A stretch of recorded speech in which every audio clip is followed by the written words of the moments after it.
Hey guys, it's Sammy. Welcome back to my channel, and today I'm going to be doing my Gemina review. If you saw my January wrap-up, you would know that I absolutely adored this book to pieces. I loved it to death, honestly. Like, this book was stellar. So as always, my reviews are going to be split up into a spoiler-free section and a spoilery section, or just like a discussion overall with all the people that have read the book. But as this is a second book in the series, this being the second book in the Illuminae series, the first book being Illuminae, this spoiler-free section will not be spoiler-free if you have not read Illuminae. So very quickly I will throw out that this book is a sequel to Illuminae.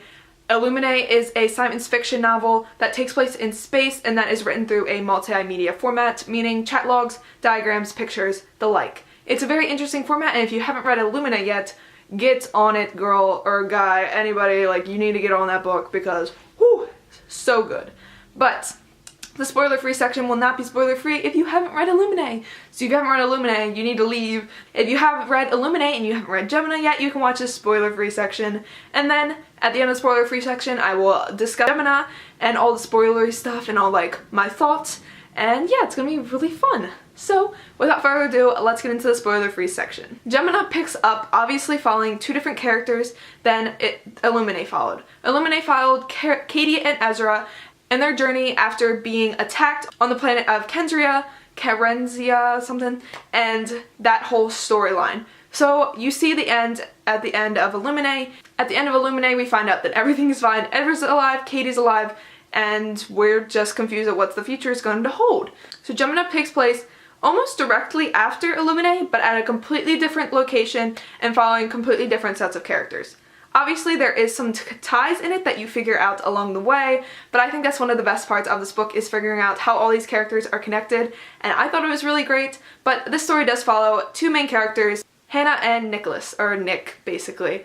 And these characters are very morally ambiguous, and they're very cool, I thought. I really enjoyed the characters in this novel. So that's basically it. My thoughts on this was, I thought it was better than Illuminae. I thought the characters in Gemina were top-notch, stellar. They were way more well done and way more thought out than I think Illuminae. I just enjoyed them overall way more. I think the plot was not as interesting as Illuminae's plot, and also could be more confusing, because the plot of Illuminae was very intense with the disease and the murders and everything that's going on, whereas Gemina was more of very action-packed, sort of, I would say. And so they are very different. I definitely enjoyed Gemina more just because I connected more to the characters, and I thought that made it that much better. Overall, I was super satisfied with the ending of Gemina. I thought everything was set up really nice for the third book in the series, which doesn't have a title yet, and I believe it is the last book in the series, making it a trilogy. And I think it's gonna be amazing. So if you haven't picked up Gemina yet, or you are hesitant to pick it up, I think you 100% should. It is really amazing. I don't have really any complaints about it, honestly. I know some people don't really like Nick's and Hannah's relationship, but I personally thought it was well done, enough that some of the more sketchy aspects of their relationship was kind of done well enough that I thought it was good. Obviously, you can always check out other reviewers. I know that Thoughts on Tomes or Sam has done a review on this, so I will link it down below if you want to get some more in-depth thoughts, and she does amazing spoiler-free reviews, so I will link that down below for you guys to check out, because I'm not super great at these yet. I'm more for the discussion part because my heart needs to discuss spoilers. So, overall, gave this 5 stars. You guys should definitely read it. Since you've read Illuminae, I don't know what you're waiting for. Maybe you haven't picked it up and bought it yet, but you should definitely do that.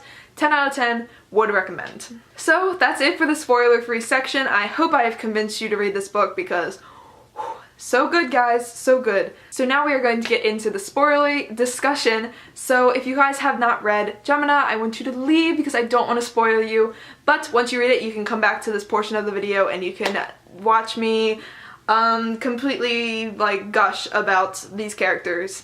And yeah, I'm super excited to get into this, so bye spoiler-free people. Okay guys, let's discuss this monster. So starting off, let me discuss what I really liked about this, and then I will minorly discuss the things that kind of threw me off or was kind of confusing slash not the best.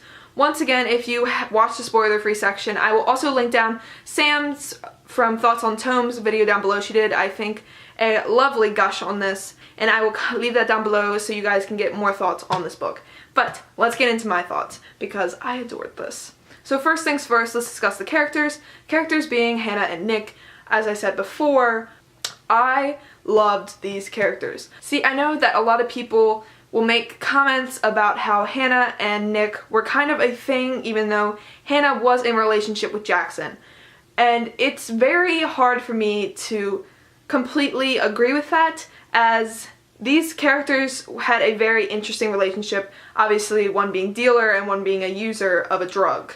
And Jackson clearly knew that they were friends, or whatever the hell you wanted to call them, before the whole main plot of this happened.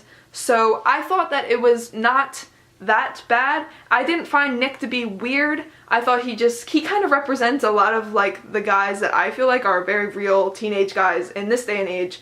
And I didn't mind it as much. I know some people thought it was kind of creepy. He was kind of creepy. He was always hitting on her when he knew she had a boyfriend. But it didn't come off as creepy to me. I don't know what it was. Like, yes, it's kind of weird that he would constantly hit on her, but I don't know, that's something that happens in real life. So it didn't bother me as much. And plus she always used to throw it off too, until obviously she found out her boyfriend was a psycho, and then she started to kind of go along with this. I know that some people also classify this as insta-love, because in the beginning of this novel she is with Jackson, that's her boyfriend, and then by the end of this novel she is like all over Nick, and like that's the love of her life. Which I know is kind of dramatic, but it's not exactly, because they've been through so much together by the end of this novel that it's kind of really crazy. I know that some people were like, it's so unrealistic that she'd care so much that he died, but like, he died in her arms, and like you wouldn't be like really emotional if anybody died in front of you. Like, even if it was somebody that you didn't really like, I'd still be pretty emotional and be like, oh my god, like this is the worst day of my life, because it would be the worst day of your life. Do you know what I'm saying? I know this is like one of the major complaints, that Nick and Hannah's relationship didn't feel genuine, but I tend to disagree. As always, I will link down Sam's review because she disagrees with me, and you guys can check that out. As for the plot was very interesting. I didn't like it as much as Lumine, because diseases and crazy psycho axe-wielding murderers really interest me, but the plot in this was very interesting. And as you know, it was kind of the whole play on split universes and the whole 2 dimensions, or like infinite dimensions, and I thought it was done really nicely. It was confusing. I will not lie that when I figured out what happened, it was very confusing, and I'm still a little fuzzy on the details, because the whole that just one thing like changed, but like the characters were still exactly the same, and it's kind of weird when you think about it, because you'd think if you kill one person in one dimension, you think if like once the dimensions change, they'd be very different, and it wouldn't just be like one rose corset or whatever, corsage, that would be the one big difference in the whole timeline. Like, I don't know. I thought that was kind of weird, but to each their own. I thought it was done well. The foreshadowing to it was done pretty well. If you notice, they talked about the whole rod being close to the wormhole and how that can cause crazy stuff to happen, and then obviously he went out with the wormhole and something big did happen, but then it was just kind of brushed over and nobody really talked about it again, so obviously there was something up with that. And then it turned out obviously that switched dimensions, and like really he was dead in the other dimension and she was dead in his dimension. I don't know. It was kind of confusing, I will admit that. And I don't know how they chose it, like their dimension was the right dimension when, do you know what I'm saying? Like, I get that the thing they were returning was him, and he was the one that was going to make everything better, but it was still weird. It was still weird. I enjoyed it though, because it's very science fiction-y, whereas the last one was more of like literally a horror plot, I felt like. This was definitely science fiction, and it was crazy, and I really enjoyed it. I'm glad they brought Aiden back. Oh, Aiden. Aiden, I love that boy. That thing, that, I don't know. Another thing that I really liked was it may comfort you to know that your death will be, while astonishingly violent, will be likely be mercifully swift. And I love the word merciful now. I cannot explain to you how much I like the word merciful now because of the whole like, am I not merciful from Illumine? Literally my aesthetic. We know this. We know this. I've discussed this before. Patience and Silence had one beautiful daughter and her name was Vengeance.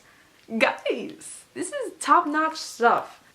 But that's just a few of my favorite quotes. Favorite scenes overall, I'll have to go with the end where like we find out like all this stuff's going down. It was crazy when she like went out and saved him from the parallel universe, when Katie came in and she was like, we have, I know, I like just hold up the phone, like, we have both of you. We have Nick on one line and Hannah on the other. I'm like, hold the phone, what?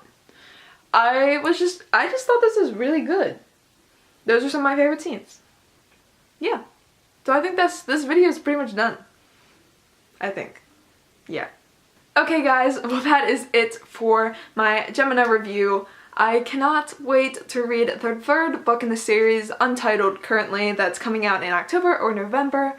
I am so excited, and I hope you guys are too. As always, all my social media links are down below. Thank you guys so much for watching. I hope you have a great day. Bye! But I'm weak, and what's wrong?